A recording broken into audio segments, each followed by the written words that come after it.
नमस्कार, स्वागत है आपका। मैं हूं आपके साथ शाहनवाज मिर्जा। चंडीगढ़ के अंदर नेता प्रतिपक्ष भूपेंद्र सिंह हुड्डा के आवास पर हरियाणा कांग्रेस की बैठक हुई है और इसमें कांग्रेस के प्रदेश अध्यक्ष उदयभान सहित कांग्रेस के कई दिग्गज नेता शामिल हुए हैं। बैठक में पूर्व प्रदेश अध्यक्ष कुमारी शैलजा भी नहीं पहुंची, लेकिन किरण चौधरी और रणदीप सुरजेवाला ने बैठक की दूरी बनाकर रखी है और बैठक में 195 डेलीगेट्स की सूची पर मुहर लगी है। तो वहीं पर राहुल गांधी को अध्यक्ष बनाने का प्रस्ताव पास किया गया है और दूसरी ओर भूपेंद्र सिंह हुड्डा ने सरकार पर निशाना साधते हुए कहा कि शिक्षा का स्तर लगातार गिर रहा है। हमारे साथ सभी प्रतिनिधि, सभी विधायक, पूर्व विधायक, डेलीगेट्स उसमें उपस्थित थे। उसमें यह प्रस्ताव हमने रखा था उनकी अनुमति से कि जो प्रदेश कांग्रेस कमेटी के अध्यक्ष, उपाध्यक्ष, ट्रेजरर, एग्जीक्यूटिव कमेटी, प्रदेश इलेक्शन कमेटी और एआईसीसी के जो मेंबर्स नामित किए जाने हैं, उनका अधिकार हम कांग्रेस अध्यक्ष को उसके लिए अधिकृत किया जाए। और सभी ने एक मत से, काफी लोगों ने उसको सेकंड किया। आदरणीय हुड्डा साहब ने, हमारे पूर्व पीसीसी प्रेसिडेंट धर्मपाल मलिक जी ने, फूलचंद बुलाना जी ने, हमारे वर्किंग प्रेसिडेंट सुरुति चौधरी ने, हमारे एआईसीसी में सेक्रेटरी प्रदीप नरवाल जी, हमारे अशोक अरोड़ा जी, पंडित कुलदीप शर्मा और कई लोगों ने उसको सेकंड किया। सभी एक मत से दोनों हाथ उठा करके इस प्रस्ताव का समर्थन किया। जब पूछा गया कि वे कोई इसके विरोध में है तो वो भी हाथ उठाए, तो किसी ने भी हाथ नहीं उठाया। इस तरह से जो ये पूरा जो प्रस्ताव था, हमारे अरोड़ा साहब ने हाथ उठा के समर्थन मांगा था। सबने यूनानिमस तौर से एक मत होकर के एक राय से ये प्रस्ताव पास किया। बदली की है, वो मरा हुआ टीचर की बदली कर दी गई। और असलियत क्या है, बच्चों को तो टीचर नहीं मिल रहे और टीचरों को स्टेशन नहीं मिल रहा। ये सरकार का हरियाणा कांग्रेस में कुछ भी ठीक ठाक चलता हुआ नजर नहीं आ रहा और कांग्रेस अध्यक्ष को लेकर हरियाणा कांग्रेस में विवाद की स्थिति उत्पन्न हो चुकी। भूपेंद्र सिंह हुड्डा और बाकी नेताओं में तनातनी की बातें निकलकर सामने आ रही। देखिए इस खास रिपोर्ट में।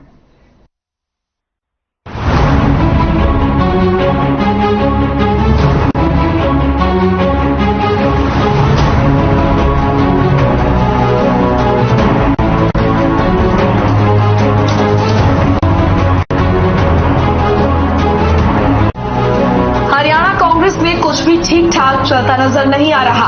कांग्रेस अध्यक्ष को लेकर हरियाणा कांग्रेस में विवाद की स्थिति उत्पन्न हो गई है। भूपेंद्र सिंह हुड्डा और बाकी नेताओं में तनातनी की बात सामने आ रही है। सूत्रों की माने तो रणदीप सुरजेवाला, किरण चौधरी, कुमारी शैलजा सरीखे नेताओं ने गुपचुप तरीके से पार्टी के केंद्रीय चुनाव प्राधिकरण के मुखिया मधुसूदन मिस्त्री से शिकायत दर्ज कराई है।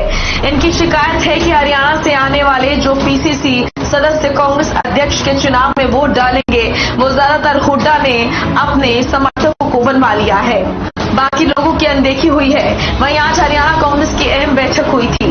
इस बैठक में किरण चौधरी और रणदीप सुरजेवाला शामिल नहीं हुए, जिससे उनकी नाराजगी के कयास लगाए जा रहे हैं। आपको बता दें कि यही पीसीसी सदस्य एआईसीसी सदस्य चुनते हैं। कांग्रेस अध्यक्ष पद का चुनाव अगले महीने 17 अक्टूबर को होगा।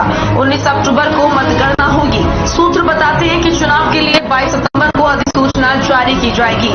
कांग्रेस अध्यक्ष चुनाव के लिए नामांकन दाखिल करने की प्रक्रिया 24 सितंबर से शुरू होगी। इसकी अंतिम तारीख 30 सितंबर तय की गई है। वहीं कांग्रेस अध्यक्ष पद की जिम्मेदारी संभालने के लिए राहुल गांधी पर दबाव बढ़ रहा है। कांग्रेस की कई प्रदेश इकाइयों से राहुल गांधी को अध्यक्ष पद की जिम्मेदारी संभालने की मांग की जा रही है।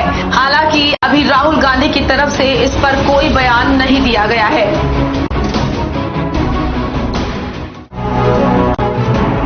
हरियाणा में चुनावी माहौल है। पहले पंचायत चुनाव होने हैं, फिर 2024 विधानसभा चुनाव। ऐसे में अभी तक हरियाणा कांग्रेस को भूपेंद्र सिंह हुड्डा अपने तरीके से लीड कर रहे हैं, जो कि कई कई नेताओं को पसंद नहीं आ रहा। ऐसे में सवाल यही है कि जब तक कांग्रेस की अंदरूनी लड़ाई खत्म नहीं होती, तब तक कैसे 2024 की विधानसभा चुनाव के लिए कांग्रेस तैयार हो पाएगी।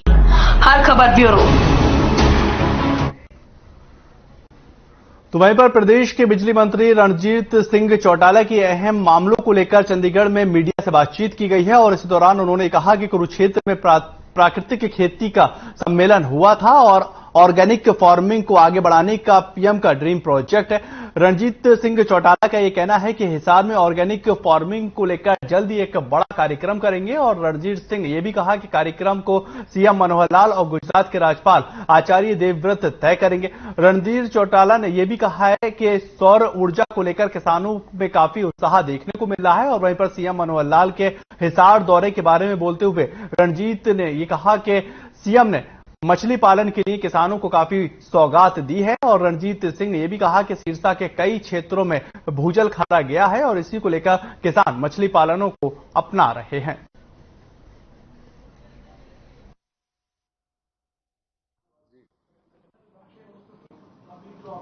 समय कुछ एरियाज है जैसे कालावाली का है, डबवाली कॉन्स्टिट्यूंसी का है, जहां पानी जमीन में अब भी कड़वा पानी है, खारा पानी है और उस पानी से वो ट्यूबवेल कामयाब नहीं है। उसलिए लोगों ने ये करा कि अपने टैंक बना दिए, गवर्नमेंट उसमें सब्सिडी एडवांस दे दी, कल सीएम साहब ने अनाउंस करी है और वो अपने फार्म डेवलप करके पोन्ड्स बनाते हैं, उसमें फिर पानी इकट्ठा करके झींगा मछली जो है बड़ी एक्सपोर्ट होती है, बड़ा अच्छा भाव मिलता है। जो सुनने में आ रहा है, जैसा मैंने भी लोगों से पूछा, इसमें 5 लाख से लेके 10 लाख रुपया ईयरली फसल का उन्हें आमदन हो रही है। तो मैं जो जमींदार की जमीन 50,000 40,000 रुपया एकड़ ठेके पे जाती है, उससे अगर 5 लाख रुपया एकड़ की कमाई हो तो उनका जीवन काफी सुधरा।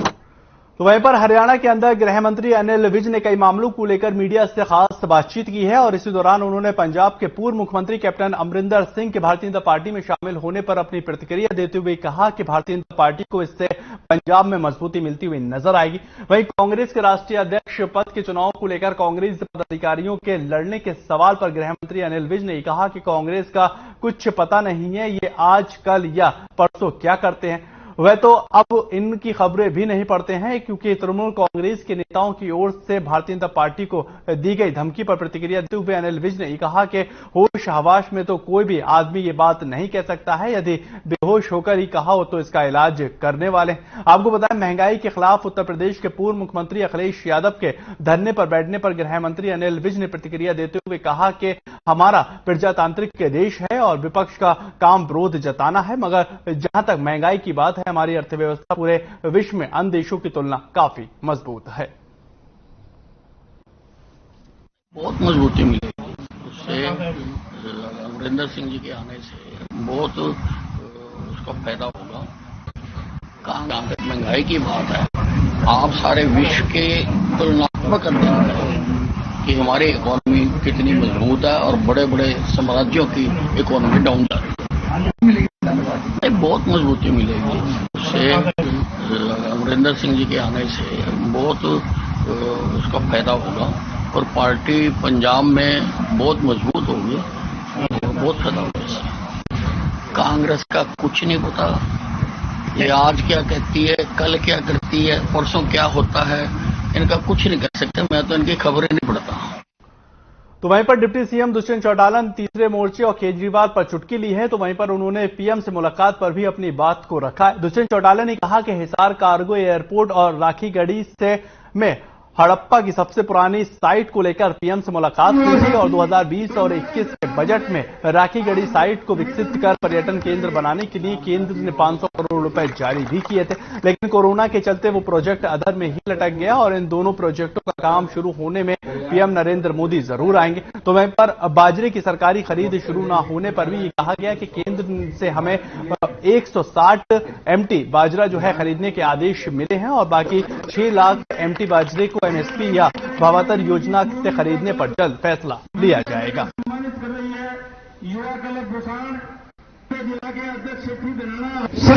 केंद्र सरकार से हमें पत्र मिला है कि 1,60,000 मेट्रिक टन बाजरा हम खरीद पाएंगे। वो हरियाणा सरकार पीढ़ी के लिए 5 महीनों के लिए खरीदेगी। बचा जो अनुमानित है लगभग 6 लाख मैट्रिक टन है, उसको अभी हम डिसाइड करेंगे कि एमएसपी पे खरीदेंगे या भावांतर भरपाई में पिछले साल की तरह किसान को पैसा। तो वहीं पर डिप्टी सीएम दुष्यंत चौटाला झज्जर भी पहुंचे और यहां पर 25 सितंबर को ताऊ देवीलाल के जन्मदिवस पर होने वाले कार्यक्रम को लेकर कार्यकर्ताओं और लोगों को न्योता दिया। इसी के साथ उन्होंने कई मुद्दों पर भी अपनी बात को रखा है और दुष्यंत चौटाला ने एक की तरफ जहां चंडीगढ़ यूनिवर्सिटी में हुए एमएमएस कांड को निंदनीय बताया तो दूसरी तरफ कांग्रेस को भारत जोड़ो यात्रा पर निशाना साधा।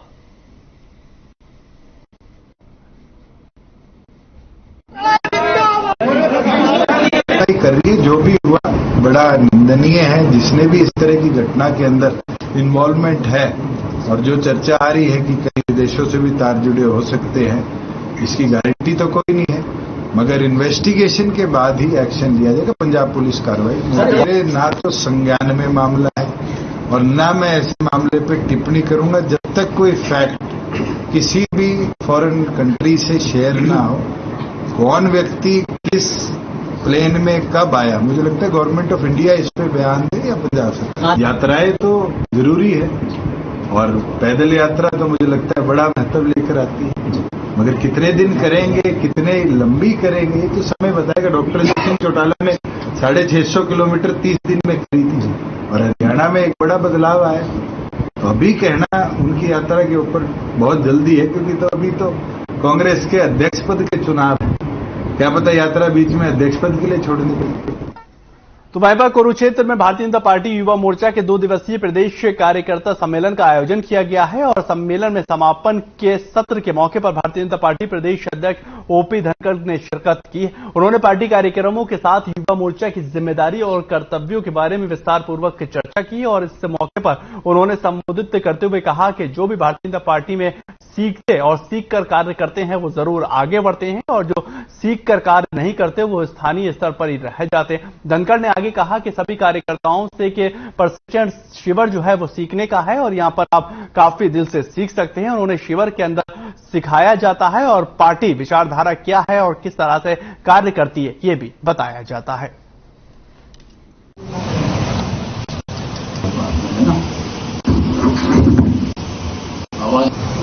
इसमें खास बात है जो सीखते हैं और करते हैं वो सब बीजेपी में आगे बढ़ते हैं। मुझे समझ से आता ऐसा नहीं है, जो काम मिला उसको करना सीखता गया, सीख के करता गया। तो जो सीखते हैं और उसको इंप्लीमेंट करते हैं अपने जीवन में, अपनी वर्किंग में, वो आगे बढ़ते हैं, उनके दायित्व बढ़ते हुए चले जाते हैं। तो वहीं पर साइबर सिटी गुरुग्राम से मारपीट का एक वीडियो निकलकर सामने आया है जिसमें कुछ पुरुष और महिलाएं एक दंपति को उनके ही दुकान पर पीटते हुए नजर आ रहे हैं और वारदात विश्वकर्मा पूजा के दिन की हुई। क्या है पूरा मामला, आप इस रिपोर्ट से समझिए।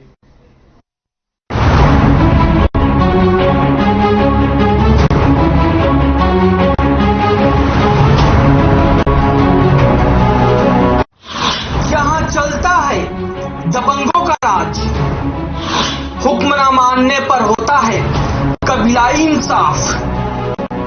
जहां ना कानून का कोई मतलब है ना ही है पुलिस की परवाह, ये है साइबर सिटी गुरुग्राम।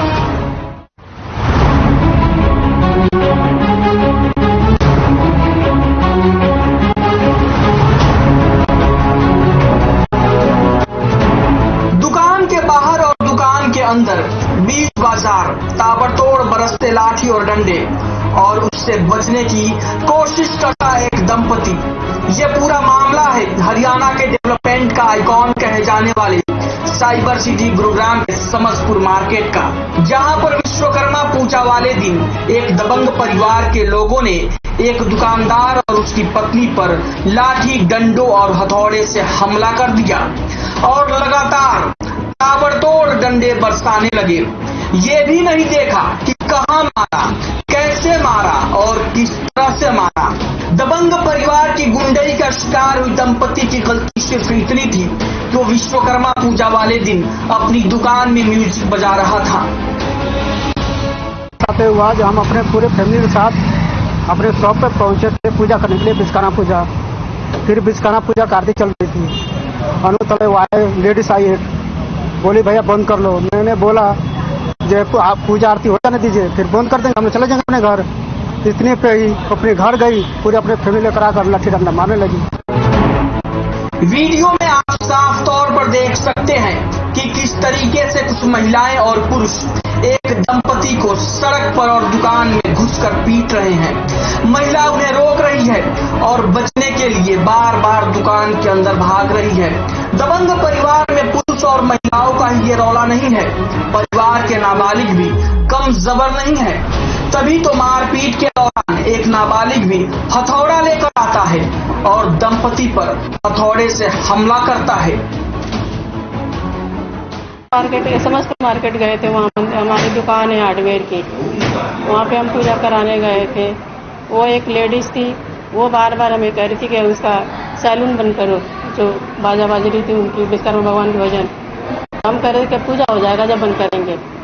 जब वो लड़के पे हमला कर दी, जब उनने उसका विरोध किया, वो अपने घर गई, पति और भाइयों को बुला कर ले आई।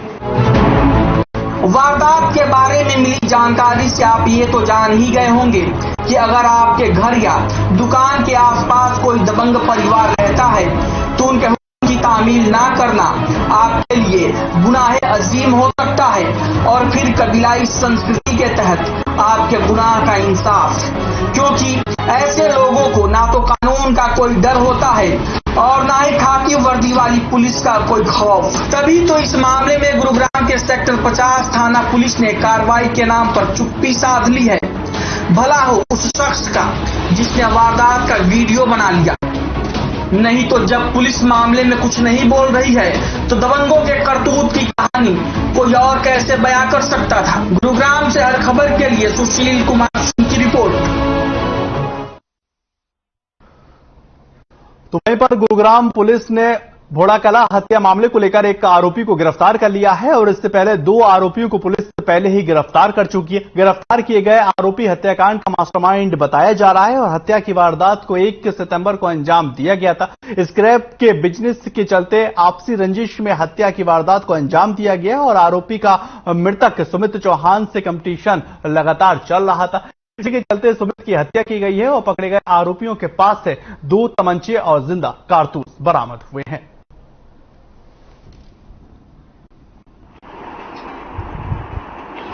उन्नीस 9/2022 को यानी कि कल एक हमारे सेक्टर 10 पुलिस स्टेशन की चौकी 93 में शिकायत प्राप्त हुई थी, जिसमें शिकायतकर्ता एक प्राइवेट कंपनी में मैनेजर की नौकरी करते हैं और उनको 2 व्हाट्सएप नंबर से अलग अलग 5 लाख रुपए की फिरौती मांगने के लिए धमकी दी गई और उनकी गाड़ी का फोटो खींच के भी उनको भेजा गया कि हमारे पास तेरी सारी इन्फॉर्मेशन है, नहीं तो तू खुद जिम्मेवार होगा। इस तरह की धमकियां दी गई, जिस संबंध में उन्होंने शिकायत दी और मेहनत के साथ कुछ घंटों के अंदर ही जो धमकी देने वाला व्यक्ति था उसको गिरफ्तार करने में कामयाबी हासिल। तो वहीं पर गुरुग्राम के अंदर सीएम उड़न दस्ते ने कृष्ण पैलेस की दुकानों में चल रहे पटवारी कार्यालय का औचक के निरीक्षण किया है और इस दौरान घर के कई पटवारी मौके पर नहीं मिले। साथ ही पटवारियों के निजी सहायक काम करते हुए पाए गए और इसके बाद सीएम उड़न दस्ते ने निजी सहायकों से काम के बारे में जानकारी ली, लेकिन निजी सहायक कोई भी संतोषजनक जवाब देते हुए नजर नहीं आए। आपको ये जानकारी दी कि सीएम उड़न दस्ते को पटवारियों के रिकॉर्ड चेक करने के लिए कई प्रकार की अनियमितताएं मिली हैं और इसके साथ ही लोगों ने बताया है कि हमारे काम समय पर नहीं होते हैं और इसी को लेकर निजी सहायक के चक्कर लगातार कटवाते रहते हैं। वहीं पर सीएम उड़न दस्ते ने यह भी कहा कि अनियमितताओं के बारे में विस्तृत रिपोर्ट मुख्यालय को भेजी जाएगी।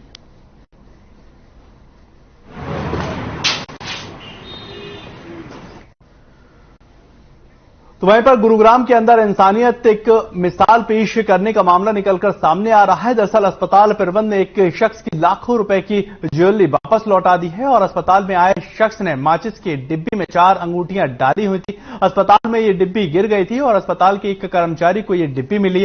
कर्मचारी को ये डिब्बी मिली और उसके बाद कर्मचारी ने अस्पताल के मालिक को वो डिब्बी दे दी और उसके बाद अंगूठियों को उसको असली मालिक को लौटाया गया।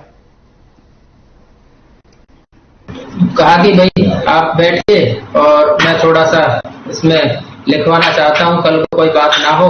आजकल बहुत सारे फ्रॉड और वो चल रहे हैं, क्योंकि 5 अंगूठियां वो माचिस की डब्बी में बाहर निकाल के रखी, फोटो खींची, तो बहुत सारी बातें आ गई। तो फिर हमने अपने साथी को उसको कहा कि भाई आप अपना इसमें लिख दीजिए क्या क्या कारण था, उसका सारा हमें लिख के दिया।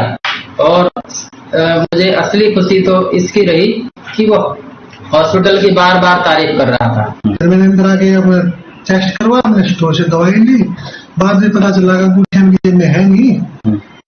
और बाद में मुझे यहाँ मुझे लड़का बैठा था, उन्होंने बोला आप ज्यादा घबराइए मत, डायरेक्ट हाँ वो बाहर से लगा देखने के लिए कि वो बाहर तो नहीं गिर के आ गया, तो डायरेक्टर साहब के पास जाओ, तुम्हारे समाधान हो जाए, CCTV कैमरा चेक कर लेंगे, यही मिल जाएंगे। और मैं आपके पास आया और मुझे मिली।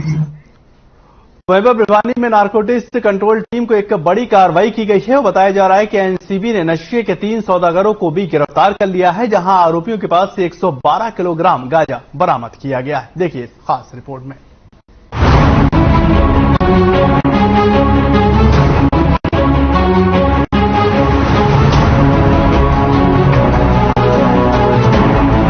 हमारी चोरियां चोरों से कम है के?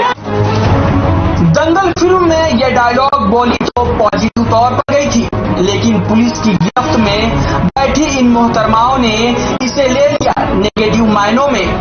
तभी तो नशा की तस्करी के मामले में ये अपने घर के पुरुषों से आगे निकलती दिखी। रिश्ते में ये दोनों महिलाएं ननद भाभी हैं, जिनमें एक का नाम जमुना और दूसरी का नाम अनारकली है। और महिलाओं के साथ पुलिस की गिरफ्त में बैठा शख्स जमुना का पति ईश्वर है। ये लोग भिवानी जिले के गांव सै के महाराणा प्रताप खेल स्टेडियम में नशे का कारोबार चला रहे थे। गुप्त सूचना के आधार पर स्टेट नारकोटिक्स की टीम ने वहां छापेमारी की और इनके कब्जे से 112 किलोग्राम गांजा बरामद किया, जिसकी कीमत लगभग 17 से 18 लाख रुपए आंकी जा रही है। भिवानी जिले के अंदर गांव सह पड़ता है, थाना सदर भिवानी के अंतर्गत।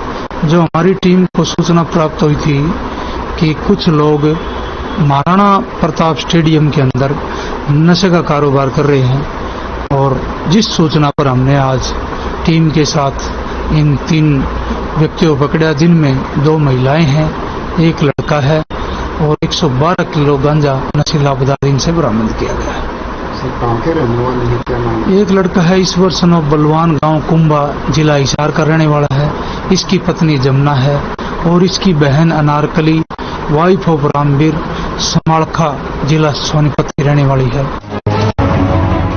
युवाओं को नशे के दलदल में ढकेल कर उनकी जिंदगी में बर्बादी का धुआं फैला रही गांजे की खेप 1 महीने पहले ओडिशा से लाई गई थी, और गांजे की खेप को खपाने के लिए इन लोगों ने सै गांव के महाराणा प्रताप खेल स्टेडियम को अपना अड्डा बना लिया था। जिस खेल स्टेडियम को सरकार ने युवाओं को स्वस्थ और शानदार जिंदगी देने के लिए बनाया है, उसी को इन लोगों ने युवाओं की बर्बादी का अड्डा बना दिया था। लेकिन स्टेट नारकोटिक्स कंट्रोल टीम के मुखबिर की नजरों से खुद को नहीं बचा पाए, और स्टेट नारकोटिक्स कंट्रोल टीम ने छापा मारकर इनका पूरा खेल खराब कर दिया। जो करीब 1 महीने से स्टेडियम में नशे का काम कर रहे थे, और इनसे काफी मुख्य तस्कर और जुड़े हुए हैं, और प्रारंभिक पूछताछ में सामने आया है कि ये 5-6 व्यक्ति उड़ीसा से 15-20 दिन पहले नशे की खेप लेके आए हैं। कुछ इन्हें भेज दिया है, मुख्य तस्कर अभी मौके से निकल गए थे। हरियाणा स्टेट नारकोटिक्स कंट्रोल की टीम ने भले ही नशे के इन 3 सौदागरों को गिरफ्तार कर लिया है, इनके कब्जे से गांजे की बड़ी खेप भी बरामद कर ली है, लेकिन नशे के कारोबार के पूरे मकड़जाल के ये महज छोटे मोहरे हैं, क्योंकि मुख्य नशा तस्कर तो घटनास्थल से पहले ही निकल गए थे। ऐसे में अब देखना होगा कि नशे के पूरे मकड़जाल को तोड़ने के लिए स्टेट नारकोटिक्स कंट्रोल की टीम मुख्य तस्करों तक कब तक पहुंच पाती है। हर खबर के लिए भिवानी से दीपक मुटरेजा की रिपोर्ट। चलिए फिलहाल इस बुलेटिन में इतना ही। नमस्कार।